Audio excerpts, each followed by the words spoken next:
राधे राधे। आप सभी का राधे सखी चैनल में स्वागत है। जैसा कि कार्तिक का महीना चल रहा है, उसमें हर रोज उठाना, आरती पालना और साथ में महात्म। आज 9वां अध्याय है। श्रीमन नारायण नारायण नारायण, लक्ष्मी नारायण नारायण नारायण, तुलसी नारायण नारायण नारायण, श्रीमन नारायण नारायण नारायण। बोलो कार्तिक महात्म की जय। इधर तो शिवजी और जलंधर में भयंकर युद्ध हो रहा था। उधर वृंदा ने सपने में देखा कि उसका पति समस्त अंगों में तेल मलकर नंगे शरीर भैंसे में सवार होकर प्रेतों से के साथ दक्षिण दिशा की ओर जा रहा था। वह स्वप्न देखकर वृंदा अत्यंत चिंतित हुई। महल, अटारी, गौशाला तथा वाटिका आदि कहीं पर भी उसे चैन नहीं मिला। तब वह एक वन से दूसरे वन में जा पहुंची। वहां उसने सिंह जैसे मुख वाले 2 राक्षस देखे। उसे देखकर वह सहसा भयभीत हो गई, एकदम वहां से भाग खड़ी हुई। आगे जाकर उसने तपस्वी और उसके शिष्यों को देखा। उसने अपनी रक्षा की प्रार्थना की। विनय सुनकर मुनि ने एक हुंकार से उन राक्षसों को भगा दिया। वृंदा ने विनय पूर्वक मुनि से कहा, हे महामुनि, मैंने पति जलंधर और महादेव जी के घोर युद्ध हो रहा है, उसमें विजय किसकी होगी, बताने की कृपा करें, क्योंकि आप सर्वज्ञ हैं। वृंदा के वचन सुनकर मुनि ने आकाश की ओर देखा, फिर 2 बंदरों को जाकर मुनि को प्रणाम किया। फिर मुनि का संकेत पाकर वे दोनों बंदर वहां से चले गए। पुण्य थोड़ी देर बाद बंदर आकाश की ओर गए। उन्होंने जलंधर दैत्य का सिर और धड़ लाकर पटक दिया। वृंदा अपने पति के मृत शरीर को देखकर अत्यंत दुखी हुई, विलाप करती हुई पृथ्वी पर मूर्छित होकर गिर पड़ी। मुनि ने अपने कमंडल से वृंदर पर जल छिड़का तो उसे चेतना आई। तब वह पुण्य विलाप करती मुनि से कहने लगे, मुनि, जिसने देव, गंधर्व, विष्णु सहित तीनों लोकों पर विजय प्राप्त कर वह शिव के हाथों से कैसा मार गया।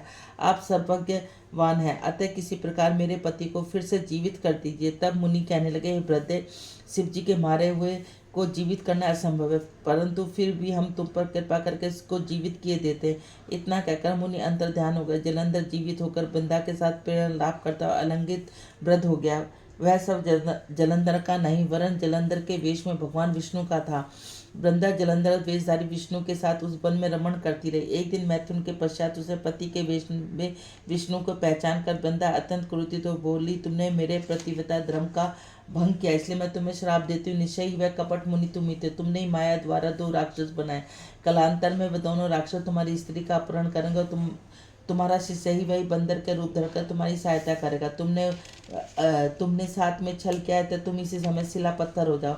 इतनी कथा सुनाने के बाद नारद जी ने महाराजा पृथ्वी को बताया, राजन, भगवान विष्णु ने देवताओं तथा अपने भक्तों की रक्षा के लिए प्रतिव्रता वृंदा का सील भंग किया था, इसलिए मन ही मन अत्यंत दुखी थे। उन्होंने वृंदा से कहा, वृंदे, तुम्हारे श्राप को ग्रहण करते मैं अवश्य शिलारूप हो जाऊंगा, परंतु तुम भी वृक्ष रूप होकर मुझे प्राप्त होगी। उसी समय वृंदा अपने पति के चरणों को ध्यान करके विष्णु के मना करने पर भी अग्नि में प्रवेश कर गई। शिला रूप में भगवान विष्णु वृंदा का स्मरण करते उसकी चिता भस्म में लौटने लगे। उधर युद्ध के क्षेत्र में जलंधर दैत्य राक्षसी माया द्वारा पार्वती का रूप धरकर शिवजी को मारने लगे। उसकी इस माया को देखकर शिवजी नीचे के मुख करके बैठ गए। यही उचित अवसर जानकर जलंधर ने शिवजी पर अपने बाणों से प्रहार किया। इस प्रकार शिवजी को संकटग्रस्त देखकर भगवान विष्णु तत्काल वहां पहुंचे और उन्होंने राक्षसी माया का शिवजी को बोध कराया। तब सचेत होकर शिवजी ने अत्यंत वेग से दैत्यों का भयंकर बाण वर्षा प्रारंभ की, जिससे भयभीत होकर सिंह निशुंभी युद्ध क्षेत्र से भाग गए। तब शिवजी ने उनको श्राप दिया, क्योंकि तुम युद्ध क्षेत्र से भागे इसलिए पार्वती के हाथों मारे जाओगे। इधर वृंदा का प्रतिव्रता धर्म भंग हो जाने से जलंधर बल समाप्त हो गया। भगवान विष्णु ने सुदर्शन चक्र से अपने तेज सहित शिवजी को दे दिया। तब शिवजी ने विष्णु के तेज के साथ ऋषियों के तप और पतिव्रता स्त्री का तेज मिलाकर जलंधर दैत्य पर छोड़ दिया। सुदर्शन चक्र के प्रहार से जलंधर का सिर कटकर भूमि पर गिर पड़ा। सिर और धड़ अलग होकर जलंधर का सिर तेज में तथा वृंदा का सिर पार्वती में समा गया। देवताओं ने शिव जी की स्तुति करते हुए उससे कहा, हे महादेव, जलंधर को मारकर आपने हम लोगों पर उपकार किया, परंतु एक अनर्थ हो गया। वृंदा के प्रतिव्रता धर्म के से मोहित होकर भगवान विष्णु निरंतर उसकी चिता भस्म में लौट रहे हैं, अतः कृपा करके इसके लिए कुछ कीजिए। तब शिव जी बोले, हे देवताओं, तुम सब भगवान की योग माया की शरण में जाओ, वहीं इस संकट का हरेगी। तब समस्त देवता योग माया के शरण में जाकर स्तुति करते हुए बोले, हे देवी, ये संपूर्ण जगत की उत्पत्ति, पालन, नाश करने वाली हो, तजोगुण, रजोगुण, तमोगुण आप में उत्पन्न है। आपकी माया से उसे ब्रह्मा जी नहीं जान सकते। ऐसी ऐसी देवी को हमारा नमस्कार, जिसके भक्तगण अनादर मोह को प्राप्त नहीं होते, ऐसी मूल प्रकृति को हमारा नमस्कार। उस समय देवताओं ने आकाश में एक तेज देखा और आकाशवाणी सुनी, रजोगुण सतोगुण तमोगुण रूप गौरी लक्ष्मी सरस्वती मई, इन्हीं तीनों रूपों से तुम्हारी सिद्धि हो गया था, तुम उन्हीं की आराधना करो। फिर उन तीनों देवियों का प्रकट होकर 3 बीज देते हुए कहा, इन तीनों बीजों को जहाँ विष्णु में बोकर अपना कार्य सिद्ध करो। देवताओं ने तीनों बीजों में जाकर जहाँ वृंदा के चिता में विष्णु लौट रहे बो दिए। उन तीनों बीजों से 3 वृक्ष उत्पन्न हुए। रजोगुणी सरस्वती से आंवला, तजोगुणी गौरी से तुलसी, सतोगुणी लक्ष्मी से मालती की उत्पत्ति हुई। श्री लक्ष्मी जी ने अपना बीज ईर्षा युक्त होकर दिया, इसलिए मालती भगवान को पूजा में निंदित हुआ। आंवला तुलसी भगवान को अति प्रिय है। इस प्रकार बंदा ने वृक्ष रूप हो भगवान शालिग्राम का संयोग किया। इसी कारण कार्तिक के उद्यापन में भगवान विष्णु की पूजा तुलसी के मूल में होती है। जिस घर में तुलसी का वृक्ष होता है उसमें यमदूत कभी नहीं आते। नर्मदा, गंगा का जल, तुलसी का पूजन, ये तीनों कार्य समान है। मनुष्य चाहे कितना भी पापी क्यों न, प्राण निकलते समय मंजरी सहित तुलसी दल जिसके कंठ में होता है वह पाप मुक्त होकर सीधा वैकुंठ को प्राप्त होता है। जो मनुष्य अपने पितरों का श्राद्ध तुलसी और आंवले की छाया में करता है उसके पितृगण मोक्ष को प्राप्त होते हैं। जो मनुष्य मंजरी युक्त तुलसी दल आंवले का फल मुख में रखता है वह साक्षात विष्णु के समान है। जो मनुष्य कार्तिक माह में रुद्राक्ष की माला धारण करता है वह धर्म अर्थ काम मोक्ष को प्राप्त होता है। तुलसी और आंवले का महात्म स्वयं ब्रह्मा जी कहने में समर्थ है।